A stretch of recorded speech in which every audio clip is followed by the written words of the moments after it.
வாலிபராகங்கள் நான் படிக்க நூலிடை தாழாமல் நீ துடிக்க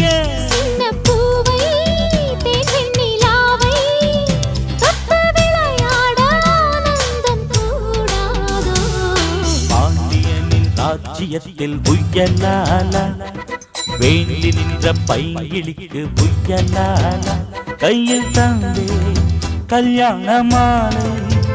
மையல் கொண்டே நான் இந்த வேளை